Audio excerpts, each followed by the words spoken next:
Өнөөдөр хичээлээ явуулъя. За ойлгох чадвар гэдэг энэ хичээлийг өнөөдөр ярих гэж байна. За энэ үндслүүд нь.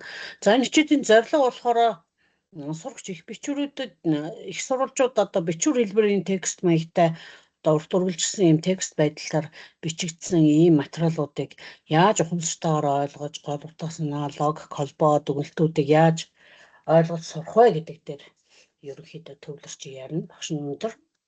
За хичээлийн зорилт болохоор ойлгож уншихын утга, ач холбогдлыг тайлбарлана. За их бичвэрийн бүтэц, логик, холбоог тань гол санаа, дүгнэлт, асуулт гаргаж ингэж тайлбарлаж сурах нь байна. За тэгээд ойлголтоо тэмдэглэж бусдаа тайлбарлаж сурах нь байна. Мөн өөрөө унших арга барилыг өөрийн тийм тодорхой унших арга барилыг бий болгох нэ. За энэ бичвэрийн текстүүд жоохон жижигхан байгаа учраас дэлгэцээ тексттэй дэлгэцээ нэлээд хамруулжээ. За хамгийн нэгдүгээрт бол сурагч эхийг ойлгож унших чадварыг эзэмших юм байна. За ийм агуулга үнэлгээний энэ хэлбэрүүдийг тавьсан байна. За одоо ойлгож унших гэж өөрөө юу вэ гэдгийг хамгийн эхлээд ярив. Ер нь юмыг яаж ойлгож унших ёстой вэ? Ойлгож уншина гэдэг нь өөрөө ямар утга санаатай зүйлийг хэлж байна вэ? Ойлгоно гэж юу хэлэх вэ? Үйл явдлыг ойлгохыг хэлж гэнэ үү? Утга санааг нь ойлгохыг хэлж гэнэ үү гэдгийг эхлээд ярилцах ёстой. За нэгдүгээрт ойлгож уншина гэдэг бол их учрыг шууд хараагаараа ингэж ойлгох, шууд ойлгож унших гэдэг дээр болохоор энэ их бичвэр эхлээд зөв, хурдан гүйлгэж харах ерөөсөө огт биш. Нөгөө минутын бидний багадаа ярьдагчлан бага ангид суралцсан минутын уншлагын тухайд огт ярихгүй байгаа гэдгийг нэгдүгээр ойлгох хэрэгтэй. Дотор нь бичсэн байгаа зүйлээ уншаад дуусныхаа дараа тэрнийг ярьж чаддаг байх нь өөрөө ойлгосон ойлгоогүй юу, энэ дээр юуны тухай гарсан бэ гэдгээ тайлбарлаж чаддаг байхыг бол ойлгож унших гэж ярьж байгаа. Энэ дээр бол ямар нэгэн үгийн тоо ярихгүй. За утга санааг ухамсартайгаар тань мэднэ, гол болон гол санаа, логик, холбоо, дал дагуулгыг өмөрч байсан ярьж ойлгох ёстой. За тэгээд өөрийн үгээр уншсан зүйлийнхаа утга санааг ярьдаг байх ёстой. За тэгээд энэ зүйлийн талаар танин мэдэх үн, сэтгэн бодох, мэдээлэл боловсруулах, харилцааны бүх уг чадварыг энэ ойлгож унших чадвар бол хөгжүүлдэг. Тодорхой хэмжээнд хөгжүүлдэг байна. Тэгэхээр юмыг ном сурагчгээ ойлгож уншина гэдэг бол маш чухал зүйл байдаг байна. За дараагийн улс руу оръё. За одоо асуулт. Танилцах тоглоом нь болохоор цөмөрөө хинбэ гэдэг нэртэй. Асуултаа асуугаад энэ хинбэ гэдэг ийм тоглоом цөмөрөө тоглож хэрхэн яаж тоглох аргачлалыг цөмөрөө сурцгаая. За яагаад онцгой вэ? Харилцан яриа өрсөлдөөнд оролцогчдыг идэвхжүүлдэг энэ зүйл яагаад онцгой байсан бэ? Энэ одоо уншсан жишээлбэл нэг сурагчтай байгаа нэг их юу нь онцгой санагдсан бэ гэдэг энэ асуулт нь бол хүүхдүүдийг маш их идэвхжүүлдэг байх нэ. Найзуудаараа ярьж суужгаад нэг ихийг яриад энэ ихээс яг юу нь хамгийн их сэтгэл татам онцгой байсан бэ гэдэг асуултанд хариулт сурах бол хамгийн чухал байх нэ. За агуулгыг ойлгох, асуулт гаргах чадварыг бол энэ өөрөө бий болгодог. Энэ онцгой зүйлээ мэдсэн бол онцгой зүйлээ тойрсон асуултуудыг хүүхдүүд гаргах чадвартай болдог гэсэн үг.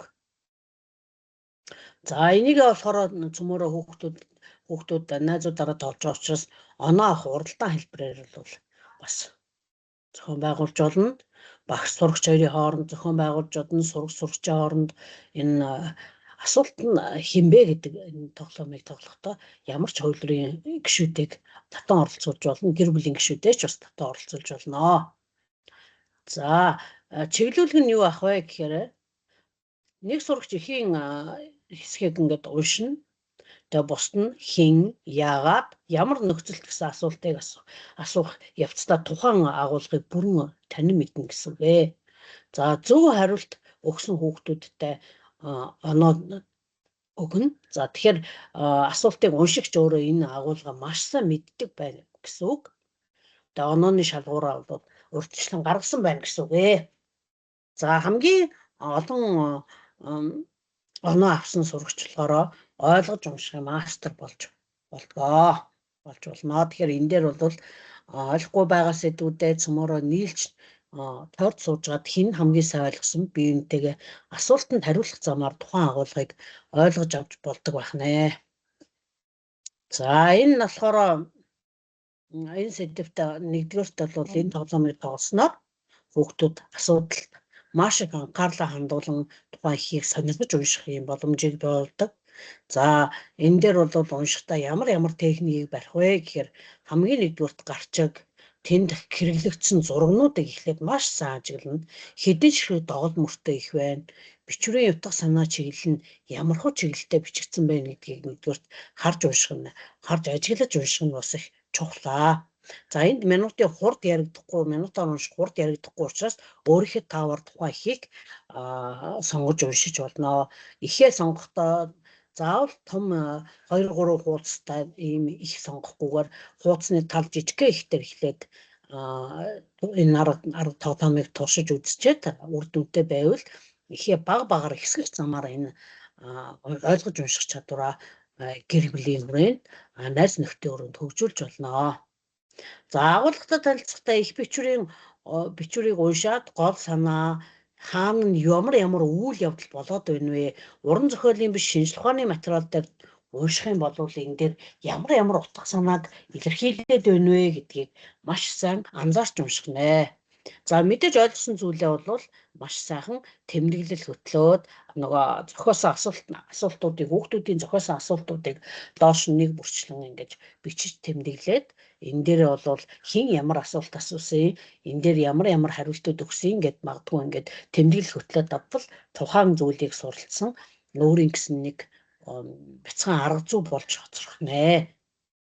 За тэгээд бусдад тайлбарлахдаа тэр их дээр ашиглагдсан зураг дүрслэлүүдийг ашиглаад шууд тайлбарлаж ихийг харуулахгүйгээр зөвхөн зураг дүрслэлээ ашиглаад үйл явдалтай уран зохиолын их мэтэртэр бол үйл явдалтай зураг байж байгаа. За тийм биш бол шинжлэх ухааны ихтер бол яг ойлголтууд дээрээ энэ зураг яагаад энэ ихтер зурагдсан бэ гэдгийг утгаас нь тайлбарлах явцдаа тухайн ихийг